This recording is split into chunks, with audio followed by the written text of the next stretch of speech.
Psychologists tell us that apart from the death of a loved one, perhaps the most traumatic experience in a person's life is moving house.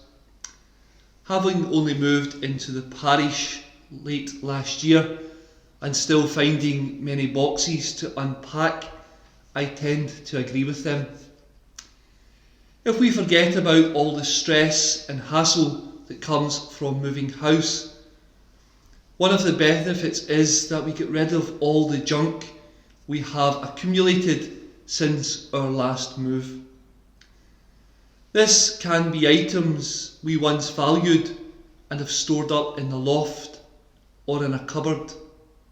Items that we have never used in years and never had the opportunity to throw away until now.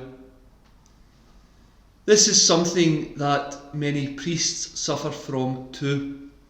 After being in a parish for so long, they become settled and they start to build up things in the house.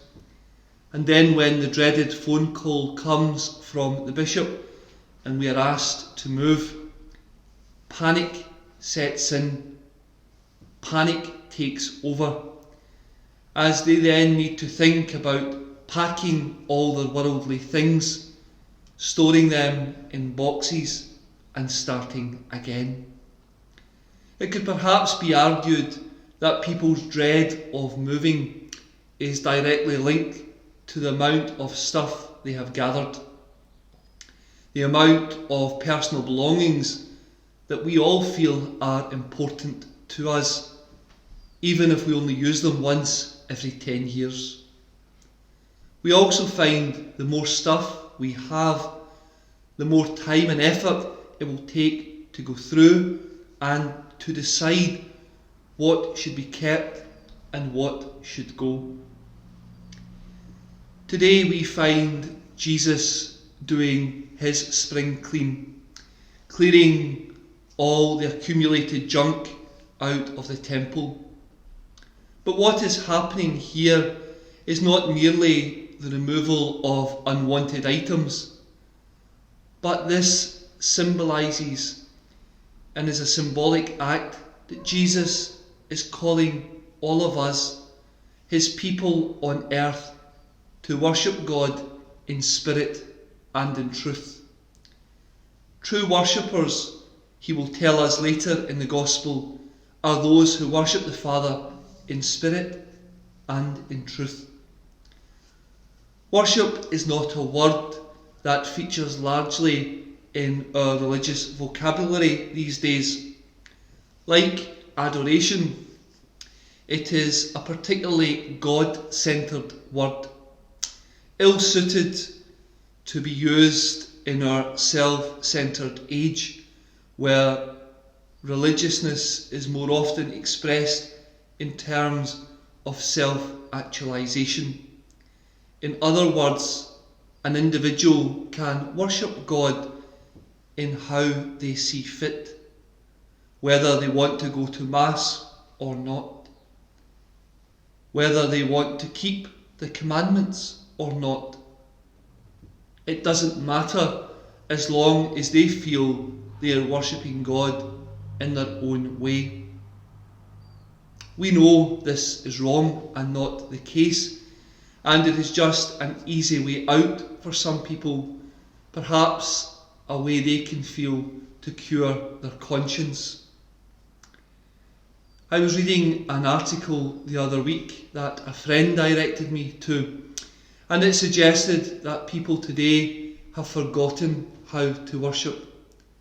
Perhaps this has been due to the effects of COVID-19 over the last year, or maybe it's something that goes a lot deeper, not quite sure.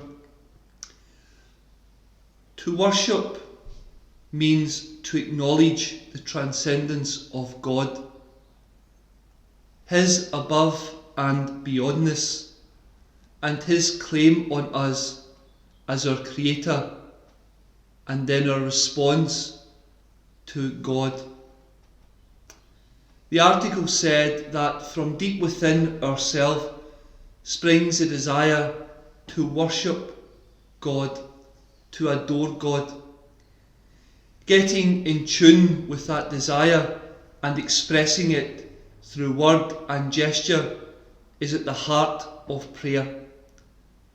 The act of worship is within every person, but in some it is buried deeper than it is in others. God has gifted all of us with this desire to know Him and to love Him, to search for Him. In order to worship in spirit and in truth, as in our Gospel, we must prepare our hearts and minds for being faithful to God by keeping the commandments and seeking the wisdom of God, which, as we know, is the wisdom of the cross. We have to let Jesus cleanse us as He cleansed the temple, leave our sins behind and simplify our lives, getting rid of any needless clutter. Lent is the ideal time to carry out a spring clean on our spiritual life. Then we are able to enter into the new temple, which is Jesus Himself, praying in and through Him. When the side of Jesus was pierced on Calvary, the veil of the temple was torn in two from the top to the bottom. The place of worship is no longer the temple in Jerusalem. Now it is through the pierced side of Christ that we have access to the Father in the one Spirit.